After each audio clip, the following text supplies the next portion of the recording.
Judges and chapter 15.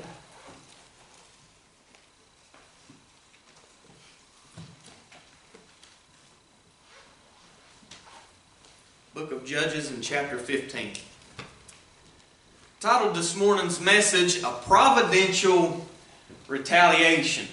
And while that seems like a mouthful that maybe even some people won't understand, that's exactly what we have unfolded for us here in the book of Judges as we come to this point in Samson's life where we see the power of God is evident on his life, but we see a glaring problem not with God in dealing with Samson, but in Samson's response to all the many ways that God has blessed him. As Charles Spurgeon says about Samson, he says his life is one folly after another. It's full of folly. He just can't seem to take anything seriously. And that's the problem that Samson has. He doesn't take his calling seriously.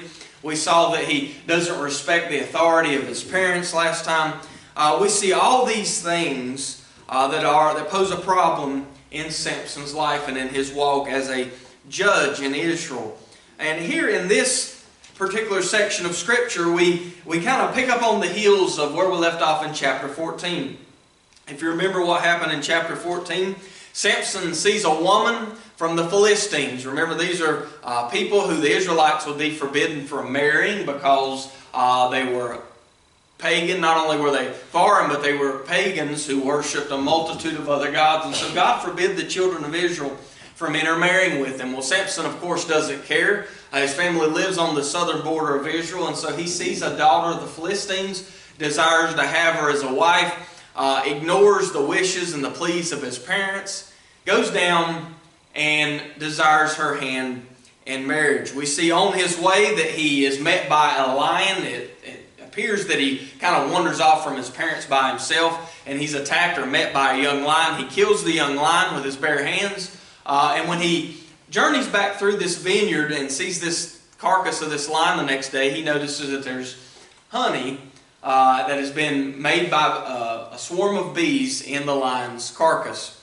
Well, as he grabs of this honey and eats, it says he goes and gives it to his parents. So all of this demonstrating Samson's supernatural strength, but his blatant disregard for the call that God's placed on his life as a Nazirite. He was forbidden from not only being associated with the vine, of eating anything or touching anything that came from a vine, but he was also forbidden from handling a dead carcass. And so he's broken his Nazirite vow on at least two fronts. The only thing he hasn't failed on yet is cutting his hair. We'll see that later on when he meets Delilah. But Samson then poses a riddle to 30 individuals, 30 men of the Philistines who are more or less his groomsmen in the marriage arrangement that he has with his soon-to-be bride. And he poses a riddle to them like this. It deals with the lion that he's killed and the bees that have formed a swarm or a hive in the lion's carcass, and how he took honey out of the lion. They're unable to solve the riddle. Eventually they go to his bride and they threaten her. They threaten her and her family if she doesn't find out what the answer to the riddle is. The stipulation or the wager on the riddle is this, is that they had to give him 30 sheets and 30 changes of clothes if they couldn't tell him the riddle, and vice versa. If they are able to tell it to him, then he owes them the 30 changes of clothes and the 30 linen sheets. We know the story that they threaten his wife. She pleads, she begs him, and finally Samson tells her. She communicates it to the Philistines, and he owes them 30 changes of garments. Well, in a fit of rage, Samson goes and kills 30 men of the Philistines, takes their clothes and their linen sheets, and provides the fulfillment of the wager to the 30 groomsmen. And so all this has come to pass. Samson is so angry, not so much that he's out the 30 clothes and all that. He seems to have gotten that rather easily. But Samson's so upset that they have solved this riddle and that they have gotten the better of him. And not only that, that they cheated to do it by, he says, plowing with his heifer, which simply means that they cheated by getting the answer from his wife or his bride. He is so upset by all this that he doesn't even get married. It says he returns to his father's house. And that's where things leave off in chapter 14. Well, what we find today is that same individual, that same would-be bride and father-in-law are involved again here as we come into chapter 15. If we could, I'd like to read the chapter in its entirety, and then that'll be our text for this morning. It says, "But it came to pass within a while after, in the time of wheat harvest, that Samson visited his wife with a kid." It's talking about a baby goat or lamb. "And he said, I will go into my wife into the chamber. But her father would not suffer him to go in. And her father said, I verily thought that thou hadst utterly hated her. Therefore I gave her to thy companion. Is not her younger sister fairer than she? Take her, I pray thee, instead of her. And Samson said concerning them, Now shall I be more blameless than the Philistines, though I do them a displeasure. And Samson went and caught 300 foxes, and took firebrands, and turned tail to tail, and put a firebrand in the midst between two tails. And when he had set the brands on fire, he let them go into the standing corn of the Philistines, and burn up both the shocks and also the standing corn with the vineyards and olives. Then the Philistines said, Who hath done this? And they answered Samson, the son-in-law of the Timnite, because he had taken his wife and given her to his companion. And the Philistines came up and burnt her and her father with fire. And Samson said unto them, Though you have done this, yet will I be avenged of you, and after that I will cease. And he smote them hip and thigh with a great slaughter. And he went down and dwelt in the top of the rock Edom. And the Philistines went up and pitched in Judah, and spread themselves in Lehi. And the men of Judah said, Why are you come up against us? And they answered, To bind Samson are we come up, to do to him as he hath done to us. Then 3,000 men of Judah went to the top of the rock Edom, and said to Samson, Knowest thou not that the Philistines are rulers over us? What is this that thou hast done unto us? And he said unto them, As they did unto me, so have I done unto them. And they said unto him, We are come down to bind thee, that we may deliver thee into the hand of the Philistines. And Samson said unto them, Swear unto me that you will not fall upon me yourselves. And they spake unto him, saying, No, but we will bind thee fast, and deliver thee into their hand, and surely we will not kill thee. And they bound him with 2 new cords, and brought him up from the rock. And when he came unto Lehi, the Philistines shouted against him, and the Spirit of the Lord came mightily upon him, and the cords that were upon his arms became as flax that was burnt with fire. And his bands loosed from off his hands, and he found a new jawbone of a donkey, and put forth his hand, and he took it, and he slew 1,000 men therewith. And Samson said, With the jawbone of a donkey, heaps upon heaps with the jaw of a donkey, have I slain 1,000 men. And it came to pass, when he had made an end of speaking, that he cast away the jawbone out of his hand, and called that place Ramoth Lehi. And he was sore at thirst, and called on the Lord, and said, Thou hast given this great deliverance into the hand of thy servant. And now shall I die for thirst, and fall into the hand of the uncircumcised? But God clave a hollow place that was in the jaw, and there came water thereout. And when he had drunk, his spirit came again, and he revived.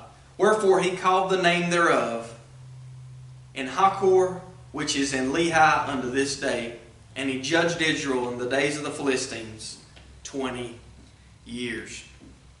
So here we see Samson with his immaturity, his fits of rage on display again.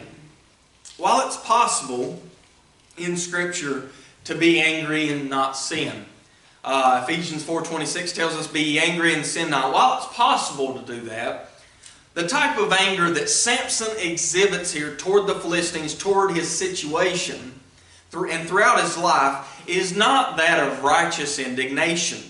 It's not rooted in a zeal for the holiness of God and a love for others. In fact, this type of anger that is righteous was demonstrated by Jesus. Remember when he goes to the temple, John 2 tells us this instant, says it was a Passover, he goes into Jerusalem, into the temple. He found those that sold oxen and sheep and doves and changers of money sitting. And what these people were doing was they were extorting the people of Israel so that these people could fulfill the sacrificial system and the requirements in the law. And it says what he did, he made a band of cords, of small cords. These are the bindings that held the animals. And he drove them out of the temple. So he made a whip of cords, drove the money changers and the people out of the temple, began turning over tables, and cleansed the temple of what was going on, of the extortion that was going on. What we find is that by the end of his ministry, he does this again. So he does this twice in his ministry. In the first Passover, which would have been when he was 31, and at the last Passover when he was 33, when he went to Jerusalem for the final time.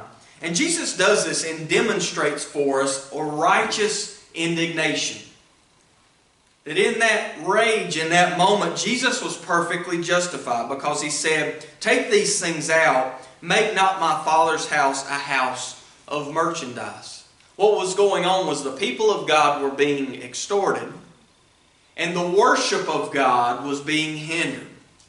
God's glory, God's will was not being carried out. And Jesus was angry purely from that motivation. The Bible commends such an anger, commends righteous indignation. Samson's anger and actions are quite the opposite. His anger and actions have nothing to do with the holiness of God, have nothing to do really with caring about the people of God, but have everything to do with his own selfish motives and agenda. And so his anger is an unrighteous anger that we see here. His, instead of being rooted in the zeal, and a zeal to defeat the enemies of God, are actually rooted in his own mistreatment. So when he goes and kills the Philistines here, he might be fulfilling God's purpose, but he's not doing so intentionally. He's doing it for his own selfish means. He's unlike David, who according to 1 Samuel 17 stood against Goliath, not for his own sake or because he disliked Goliath, but because David recognized Goliath standing and defying the living God. And so he stood before all Israel and stood before the giant Goliath. But Samson has his own set of goals. But what we find in this passage today in Judges 15 is that God uses Samson's retaliation. He uses Samson's anger and his vengeful actions to accomplish his purposes in Samson's life. Samson is a living illustration, a living embodiment of what it means for God to accomplish his purposes in spite of us. For God to accomplish his purposes in spite of us. And that's what we find here. It's a providential retaliation. It's a retaliation of wicked intentions or wicked motives that God takes and uses providentially to accomplish his own purpose. And I want us to note three things about this today. Three things that I want to point out to you that are true in our lives as well. The first one is this, is that God will accomplish his will. God's going to accomplish his will in the world. One way or another, he is going to bring it to pass. The beauty of the whole thing is this, is that God calls you and I, invites you and I to be a part of that. To come willingly and surrender to be used by him. But regardless of whether you and I surrender, God is going to accomplish his purposes in the world. And that's what we see on display here with Samson. It says it came to pass within a while after, in the time of wheat harvest, that Samson, this is in verse 1, visited his wife with a kid. And he said, I will go into my wife into the chamber, but her father would not suffer him to go in. Remember what happened is the marriage ceremony or celebration would last for several days. And it began with the payment of the dowry, the payment for his bride to his in-laws that he and his family paid. And then it would be consummated at the conclusion of the feast. Well, what happened to Samson before the conclusion of the wedding celebration? He went home to his father's house because he was so angry. So his marriage was never consummated. So what the father did, the father-in-law did, was he actually gave Samson's bride to what would have been the equivalent of a best man, because somebody had to get married at the conclusion of that wedding celebration. Well, Samson gets over his little fit of rage, or at least partly, and decides to go back and to consummate his marriage. Well, by the time he gets there, it's obviously too late. The marriage has already been consummated with someone else. So the woman's father tells him, I verily thought that thou hadst utterly hated her. Therefore I gave her to thy companion. Is not her younger sister fairer than she? Take her, I pray thee, instead of her. So he decides, since Samson's already paid a dowry, he says, look, you can have her younger sister instead. But Samson says this, now shall I be more blameless than the Philistines, though I do them a displeasure. So here's what Samson does in a fit of rage to retaliate against what his father-in-law has done. So he goes, and it says he takes 300 foxes. He takes 300 foxes and he ties their tails together. So he ties them end to end, 300 foxes, and what he does is he takes a firebrand, which is basically a piece of wood that's lit on fire. He takes the piece of wood and ties it in between the tails of the foxes and then lights those on fire. So these wild animals then are turned loose and go crazy. And remember, there's 300 of them, which means there's 150 pairs of these things running through the countryside of the Philistines with fire between their tails. Some have argued, if you read commentaries or listen to others talk about this, this could be referring to not necessarily foxes like we would think of, but more of a scavenger type animal like a jackal. It could be referring to a jackal, which is a dog-like creature that's more of a scavenger. And jackals, the reason most believe this is because jackals actually ran in packs, whereas foxes were more in solitude. I mean, they have like their one little family in a den, that kind of thing, whereas jackals traveled in packs. So for Samson to catch 300 of these things, he would have had to have come across a pretty big group of them. Regardless, of course, there's ways of supernaturally finding 300 foxes. We won't belabor the point, but just know that it is possible that if you hear somebody else say it's a jackal, it's possible that it was jackals instead of foxes. But regardless, he ties them end to end, puts the wood between their tails, lights them on fire, and turns them loose through the countryside as a way of getting back at the Philistines. Now, what is the reasoning behind doing this? Why doesn't he just go kill some more Philistines at this point? Well, what has happened to Samson? He paid a price for his bride and then didn't get to marry his bride. A pretty hefty price. A dowry was a pretty expensive thing. It wasn't a laughing matter.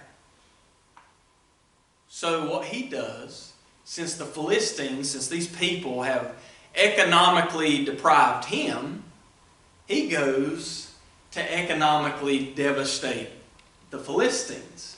And so what he does is he ties these foxes together and they go through the whole countryside and they burn up the cornfields, they burn up the olives, they burn up all of these crops and things that the Philistines would not only count on to eat for survival, but that they would count on for a living, most of them.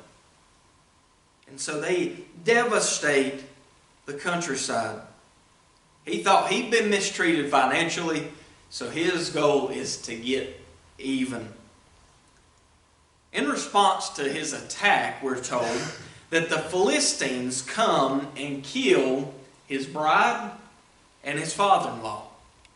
That they kill both of them. It says in verse 6, the Philistines said, who hath done this? And they answered, Samson, the son-in-law of the Timnite, because he had taken his wife and given her to his companion. And the Philistines came up, they burnt her and her father with fire. And Samson said unto them, though you have done this, yet will I be avenged of you, and after that I will cease. So what he does, he smote them hip and thigh with a great slaughter, and he went down and dwelt at the top of the rock Edom. We're not told how many people he kills, but it says he was given a great slaughter.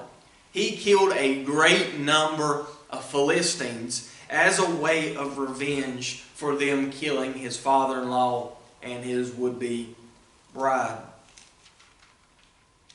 All of this takes place, and then he goes to hide out in a cave in Edom, E-T-A-M. This place, this name is mentioned in 1 Chronicles 4 and 2 Chronicles 11, but most believe this to be an altogether different place than either of them. The former was a great distance away, and the latter was a city that had not been built yet. It's likely that he finds a nearby cave and simply hides out in the mountains. It would give him a place to overlook and see the activity of the Philistines.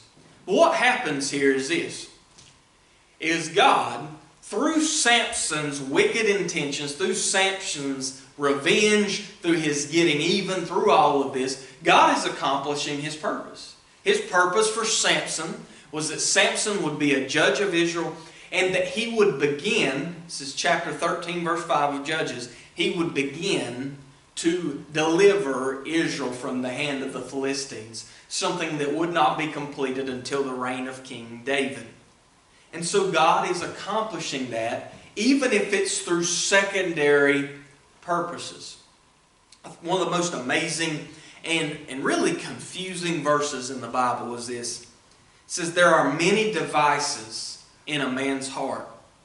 Nevertheless, the counsel of the Lord, that shall stand. It means you and I have all types of intentions, motives, and plans in our lives. Whether it be for small decisions, big decisions, an entire direction for our life, whatever. We have all kinds of plans. We have the way we think things ought to be done. We have the way we think things ought to go. But the writer of Proverbs says, nevertheless, the counsel of the Lord, that shall stand. Pretty powerful thing, but it's also confusing. How in the world does God always take wicked intentions of men and work them together for good? We ask questions like, why does God allow serial killers to go on living? Why does God allow world leaders, governments, to do wicked things that are completely contrary to His will and ways? Why does He allow them to carry on as they do? It's because God ultimately has a greater purpose in it. Why is Samson allowed to act the way that he acts and still be used of God? It doesn't make sense in our minds. It doesn't fit in the framework the way we typically think things ought to work. But what we have to do is we have to look at things and maybe without understanding them, have to say that God ultimately works all things together for good. And He does so for those that love Him and those that are called according to His purpose. And we have to ask ourselves the question as well, that when we consider why does God bless this individual and why do I have to suffer through something, we have to always consider our own lives. Yes, we may be suffering and might have not done anything to deserve it. But yet we also have to consider this, that no matter how good we are, the best thing that you and I deserve, when we talk about what we really deserve, we ultimately all deserve hell. But God in His grace sent His Son Jesus that you and I might not only not receive what we deserve, but that we might receive all so many things that we don't deserve. That we might receive far more than we deserve. Far more than we could ever imagine. And so we look at Samson not only as this man who's an example of what it is to be immature, what it is to disregard God's calling, what it is to live life according to selfish desires and motives, but we can also see in Samson a measure of God's immeasurable grace. That God would still use Samson in spite of himself. Makes us think about all the times that God has used us in our lives even when our motives might not have been in the right place. Makes us think about all the times in our lives and even where God has brought us to today in our lives, in spite of some things that we did in our past. Pretty powerful thing. I thought about the passage in Jeremiah chapter 18. It says, the word of the Lord came to Jeremiah saying, arise and go down to the potter's house, and there will I cause thee to hear my words. Then I went down to the potter's house, and behold, he wrought a work on the wheels. And the vessel that he made of clay, it was marred in the hand of the potter. So he made it again another vessel, as seemed good to the potter to make. And the word of the Lord came to me, saying, O house of Israel, can I not do with you as this potter, saith the Lord? Behold, as the clay is in the potter's hand, so are you in my hand, O house of Israel. We can even apply that to our own lives. And we look at, God is in the process of working a good work in us. He which began a good work will complete it. What Paul told the Philippians. God's in the process of working that work out of our lives. We are His workmanship created in Christ Jesus unto good works which God hath foreordained that we should walk in them. He's in the process of working that work. And as He works us into the vessel that He wants us to be, there are many things that do not belong, that are not fitting for the final vessel. What the potter does then when he finds that there's a place that's marred or a chunk that doesn't belong, what he has to do is he has to then take that vessel that he's molding and he has to crush it down and he has to start again and to mold it into what he wants to do. So before we get too hard on Samson, we have to recognize that if we're honest and we take an honest look at our lives, that even as believers, even as Christians, even as faithful Christians, when we truly examine our hearts, we find many of the same motives, many of the same types of actions. We might not go slay 1,000 people, as we'll see him do here in a moment, but many of the same types of responses, same motives in our own hearts and lives that we have to be wary of. We have to constantly before God take the position to sing in the hymn, Have Thine Own Way. This phrase, mold me and make me after thy will. And so God will accomplish His purpose. He does so here through Samson and this supernatural ability to gather up these foxes or jackals, tie the tails into him, put a stake of wood between them and turn them loose. And what God does through that, through Samson's motives and intentions, is wreaks havoc on the Philistines and begins to deliver Israel from their hand. Second thing I want us to notice from this chapter is that God will empower His people. God will empower His people. It says, Then the Philistines went up, they pitched in Judah, and spread themselves in Lehi. And the men of Judah said, Why are you come up against us? And they answered, To bind Samson are we come up, to do to him as he hath done to us. So here's a problem. So Samson's actions have now began to impact others in Israel. Okay? So the Philistines come up and camp against the tribe of Judah in their territory, in their region. And the people of Judah ask, Why all of a sudden are you come up against us? What is the problem? And the Philistines tell them, We've come to get Samson. We've come because Samson has done what he has done. So it says, Then Judah sends 3,000 men to the top of Edom, to the top of that rock or mountain. And they say to Samson, Knowest thou not that the Philistines are rulers over us? Don't you realize that the Philistines have taken over because of you? What is this that you've done unto us? And he said unto them, As they did unto me, so have I done unto them. They hurt me financially, so I got even. They said unto him, We are come down now to bind thee, that we may deliver thee into the hand of the Philistines. Samson's response is, Swear unto me that you will not fall on me yourselves. Speculation about why he makes them promise that. Well, for obvious reasons. If he's going to surrender himself to allow them to bind him as he's planning to do here, he does want to make sure that they're not going to kill him themselves.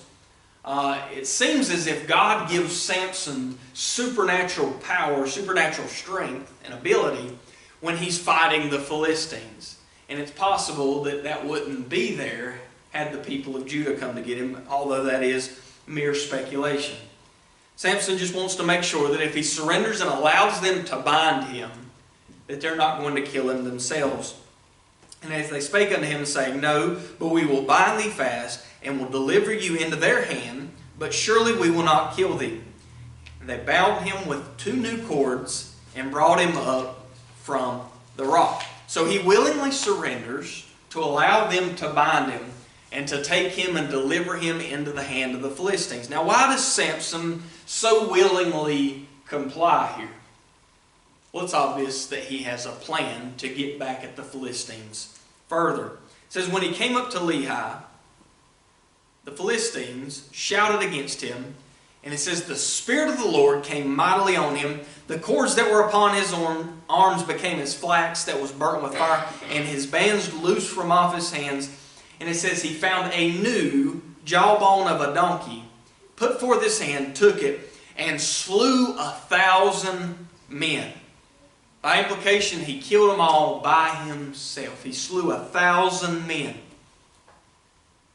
What's amazing about this whole scenario is that instead of seeing Samson as God's deliverer of Israel, the people of Judah saw him as someone disrupting the status quo, as someone bringing them trouble, unwanted trouble. It's important we take a moment and we consider, we note, what is at work here on a more spiritual level? Samson, on his side, is failing to be the judge or the deliverer that God had called him to be, right? He, instead of being like the rest of the judges, instead of mobilizing the people of Israel for battle, leading them into victory over their enemies, over those who are oppressing them, what's Samson doing? He's going about and using his strength and abilities to accomplish what in his mind is his own ends. What he desires in the moment, to accomplish his own revenge, to get his own way. Has nothing, no care for the people of Israel, and no care for the things of God. So instead of being the judge like Gideon, Deborah, Jephthah, all those others in the Bible that organized the people of Israel and led them to victory over the opposition, he's the opposite. He's just doing it for his own ends. Samson is simply using his God-given strength and calling to fulfill his own selfishness. The people of Israel, meanwhile, have become satisfied with the status quo. This is one of the scariest places that you and I, or anyone, can find themselves spiritually. Being satisfied with the status quo demonstrates that a person has, at that point, stopped progressing in serving God and in loving Him.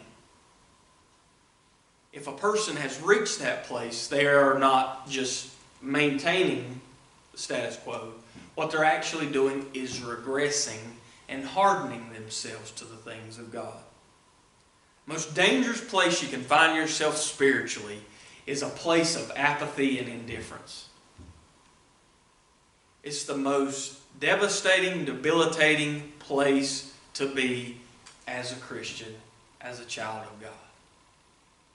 To reach the place where you're just happy maintaining the status quo, satisfying for so much less than what God wants. The people of Israel were in that place.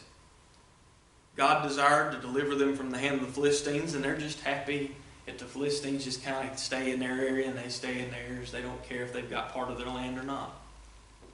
That's the way the people of Judah respond here. They go to Samson because Samson has at this point disrupted their status quo.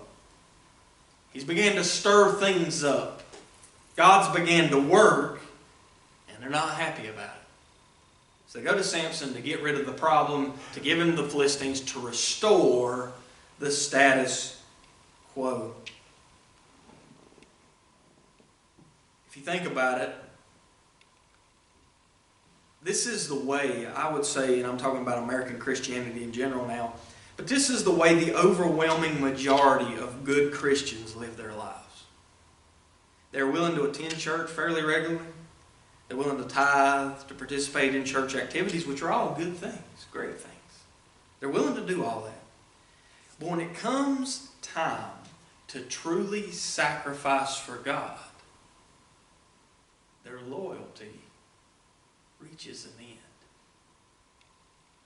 When it causes disruption in their own life, when it causes them to have to make sacrifices, to make changes, it could be the removal of something in your life that doesn't belong, an activity that you participate in that may not be bad in and of itself, but may detract from your relationship with God. It could be to the other extreme, anything in between, whatever it is. When it comes time to make those necessary sacrifices, to grow in godliness, to pursue holiness, to go on in serving God, loyalty comes to an end. When the status quo gets disrupted, people begin to get a little uneasy and agitated. But sadly, that's the way most of us live our lives. We live our lives right on the edge of status quo. We do enough to where we can still be comfortable, yet say we serve God, and we draw the line there. When it comes to demonstrating true commitment, many draw the line. Not only had Samson failed to be their deliverer and their leader in Israel, but they didn't want to be delivered. They really didn't want what God wanted. They wanted simply to maintain where they were. So they come to take him and to bind him and hand him over to the Philistines. James says this to a group of Christians in a similar plight. He says, "You adulterers and adulteresses, don't you know that friendship of the world is enmity with God? Whosoever therefore will be a friend of the world is an enemy of God." If the status quo has satisfied you, if you've just been going through the motions and you've lived in that arena and been happy with it, what's happened is you've made friends with the world. You've allowed the world system, you've allowed Satan to comfort you and to make you complacent. Living by faith is almost never comfortable. A good gauge, and it's not 100% accurate, but a good gauge of life is if you're truly living by faith and serving God, two things are going to be true or not true. First one is this: it's going to cost you something. It's going to cost you something. Secondly, living by faith is never comfort. It's going to cost you your comfort. In fact, if a person is comfortable in their life, there's a good chance that they're not living by faith. They're not trusting. Because trusting God, it creates discomfort.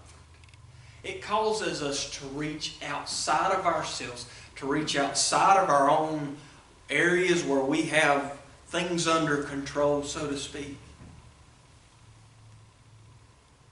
and to cast ourselves on Him. And that's not fun oftentimes. It's not easy. It's very difficult. And Israel had reached that place where instead of looking to God for His best, they just simply settled. Samson uses the situation advantageously. He has a plan to be delivered to the Philistines and then to get back at them further. And so what he does is the bands seems to be supernaturally broken by the power of God. And then he takes the jawbone of a donkey with the supernatural strengths God's given him. He takes a jawbone of a donkey. It says it's a new one, probably because an old jawbone will crumble after killing a couple guys. So he gets a fresh one that's going to hold up to the slaughter. that's going to hang with him, so to speak, as he goes about doing his business. And he kills 1,000 people with a single jawbone of a donkey. Supernatural. And then what we find is this. It says in verse 16, and Samson said, with this jawbone of a donkey, heaps upon heaps, with the jaw of a donkey have I slain 1,000 men. What does he do again here? He makes a joke or a riddle or a poem out of it.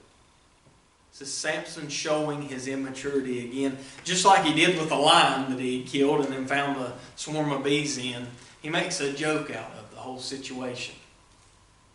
I mean, this is an amazing thing that God has done in Samson's life, and he's frivolous, fickle about it. What he does here in the Hebrew language is he makes a rhyme, makes a little riddle out of it. He says, or the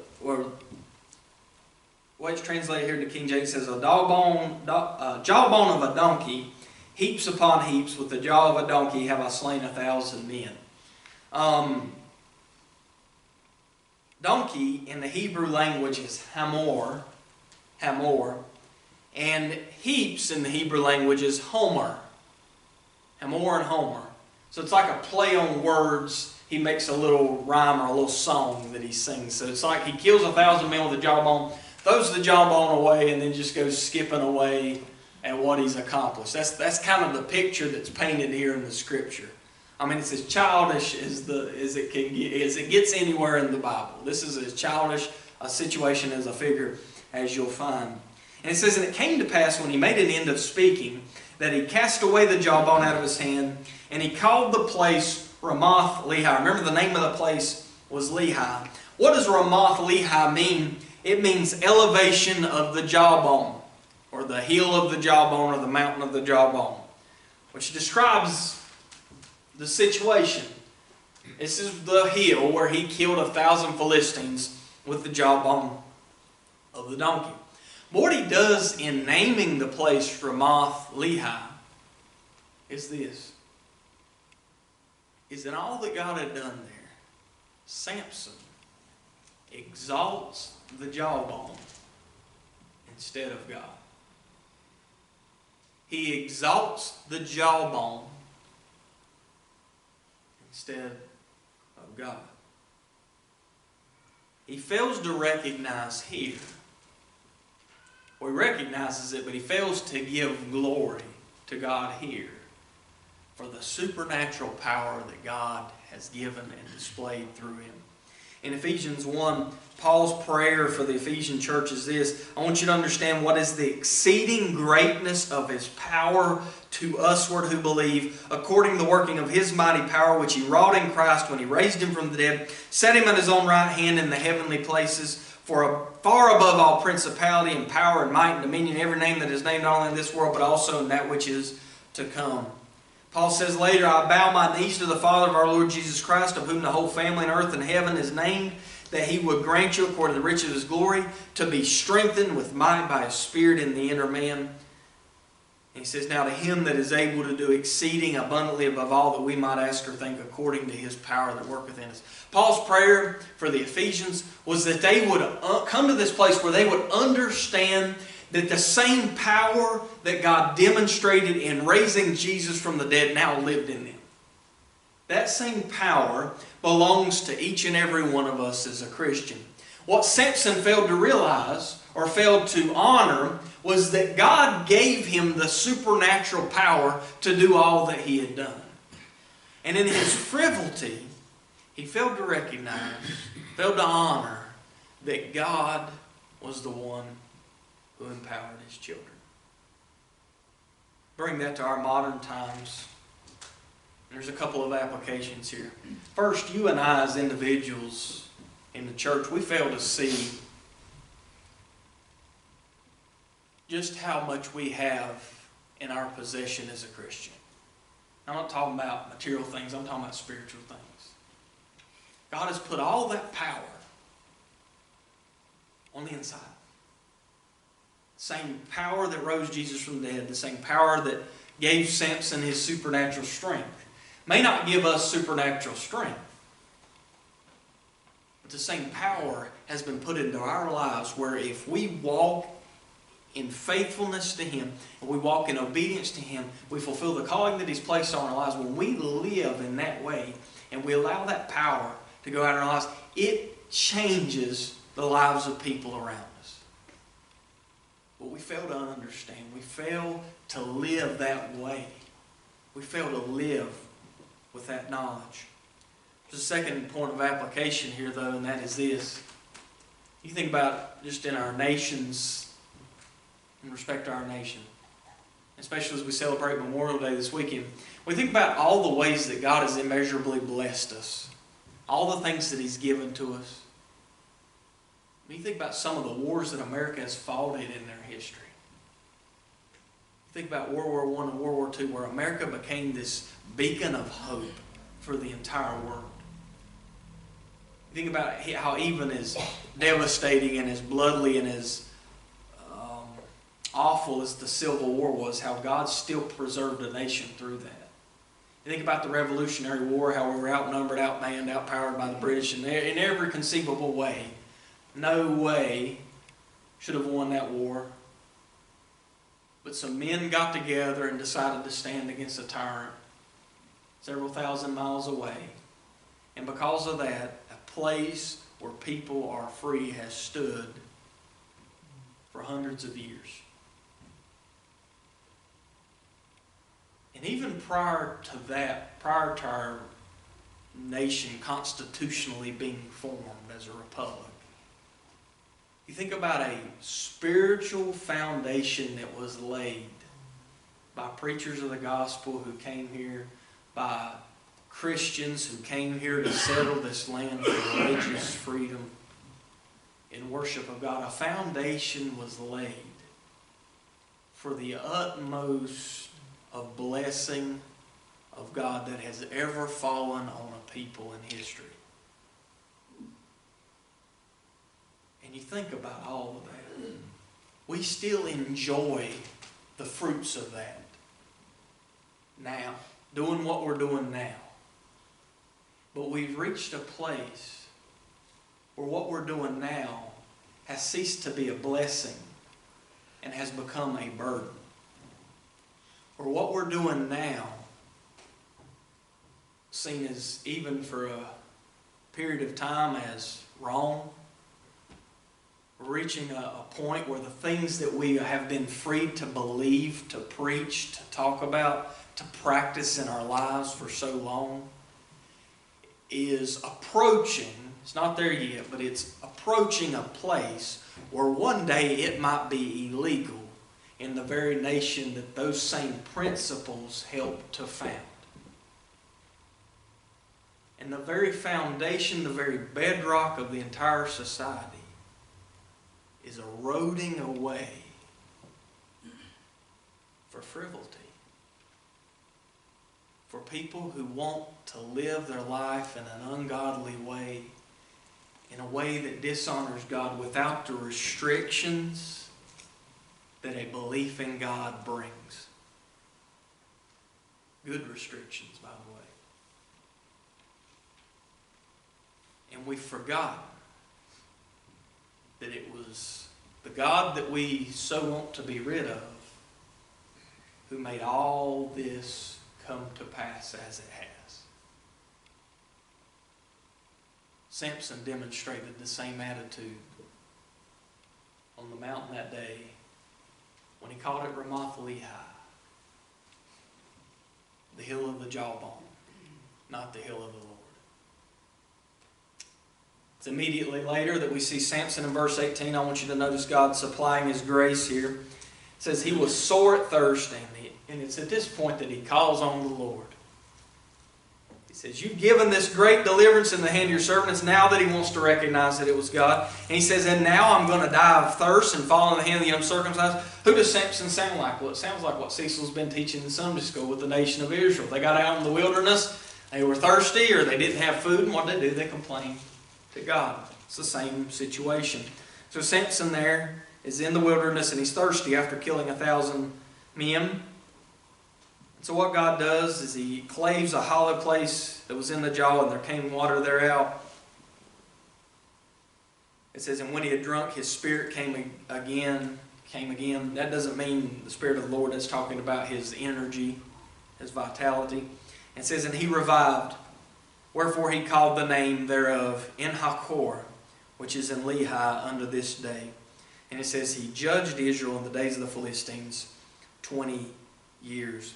What's amazing here about Samson's victory in this, what kind of serves, other than his tearing down the temple of the Philistines with his last breath, this kind of serves as the pinnacle of his supernatural actions, the things that God does through him. And what is amazing is that his victory is quickly balanced by difficulty.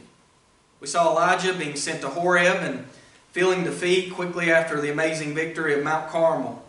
The Israelites were delivered through the plagues, the parting of the Red Sea, to be tested and to grumble against the Lord in the wilderness.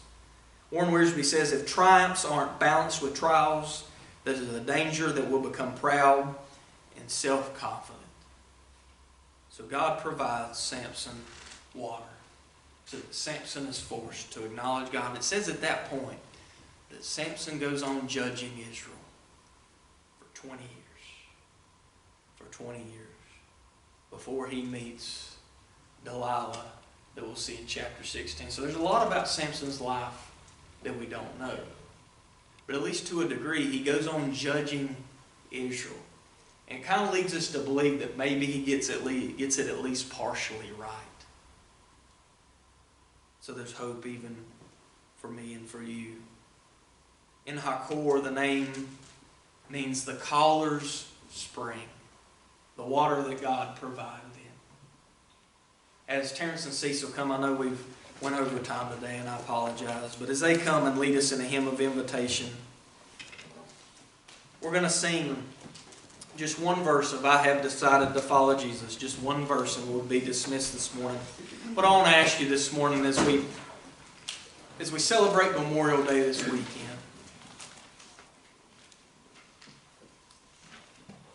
do we really remember what God has done, not only in our nation, but in our lives? As we look back at all the ways that God has blessed us, all the ways that God has helped us, all the trials that He's brought us through, all the ways that He has been faithful to us. You know, the Bible, a lot of times when Israel would go through something, or like when they crossed the Jordan, what they would do is they would take stones and they would erect a monument, just a pile of stones. And that pile of stones stood as a memorial, as a reminder of what God had done. It's important that we in our lives from time to time reflect on what God has done, and that we allow that to push our focus to what He is still wanting to do and can do